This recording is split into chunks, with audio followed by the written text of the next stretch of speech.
दोस्तों आज हम बनाएंगे चावल के आटे और सूजी से एक बहुत ही ज़बरदस्त मिठाई, जिसे खाकर आप कहेंगे पहले क्यों नहीं बताई। ये मिठाई बहुत ही कम सामग्री में बनकर तैयार हो जाती है। तो फिर चलिए बनाना शुरू करते हैं फटाफट से ये मिठाई। इस टेस्टी मिठाई को बनाने के लिए मैंने ये 1 कप चावल का आटा लिया है। आटे को हम कढ़ाई में डाल लेंगे। गैस को ऑन करके मीडियम टू लो आंच पर चलाते हुए हम आटे को भून लेंगे। मुझे आटे को भूनते हुए 5 मिनट हो गए हैं। अब हम इसमें 1/4 कप सूजी डाल देंगे। सूजी हमारी मिठाई को दानेदार बनाएगी। अब आटे और सूजी को और चलाते हुए 6 से 7 मिनट भून लें ताकि आटे और सूजी का कच्चापन चला जाए। मीडियम टू लो आंच पर मुझे आटे को भूनते हुए 15 मिनट हो गए हैं। अब हमारा आटा अच्छे से भून गया है। अब इसमें आधा कप नारियल का बुरादा डाल दें। नारियल का बुरादा डालकर चलाते हुए 1 मिनट तक और भून लें।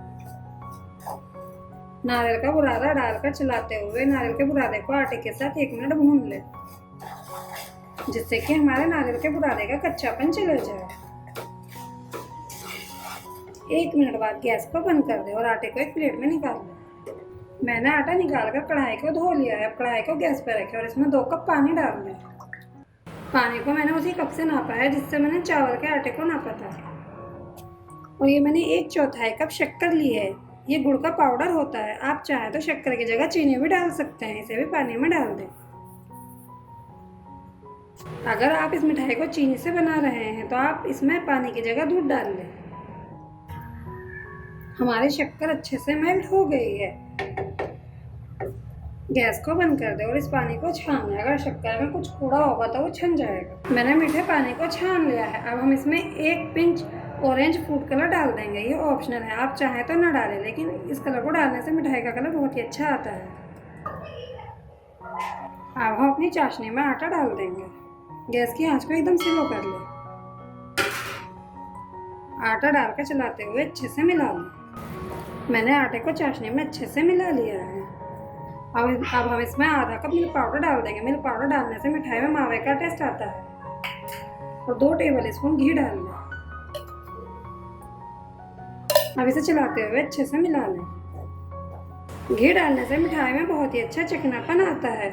आटे और सूजी ने पानी को अब्जॉर्ब कर लिया है। हमें इस मिठाई को ज़्यादा नहीं सुखाना है, बस 1 मिनट तक और चलाते हुए इसे पका लें। ध्यान रहे गैस की आंच को स्लो ही रखना है।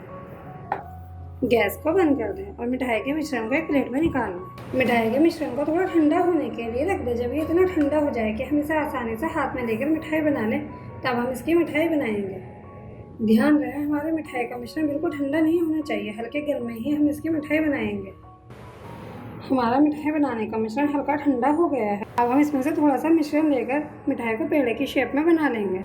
ये देखिए मैंने इसे गोल कर लिया है। अब हम हथेली से हल्का सा प्रेस करके इसे पेड़े की शेप दे देंगे। ये देखिए मैंने इस मिठाई को पेड़े की शेप में बनाया है। आप अपनी पसंद अनुसार किसी भी शेप में मिठाई को बना लें। इसी तरह से हम अपने सारे मिठाई बनाकर तैयार कर लेंगे। हमारे पेड़े बनकर तैयार है। अब हम इसके ऊपर 1-1 काजू रख देंगे। आप चाहें तो अपनी पसंद का कोई भी ड्राई फ्रूट पेड़े के ऊपर रख लें। हमारी बहुत ही स्वादिष्ट चावल के आटे और सूजी की दानेदार मिठाई बनकर तैयार है। ये मिठाई खाने में बहुत ही स्वादिष्ट लगती है और बहुत ही कम सामग्री में बनकर तैयार हो जाती है।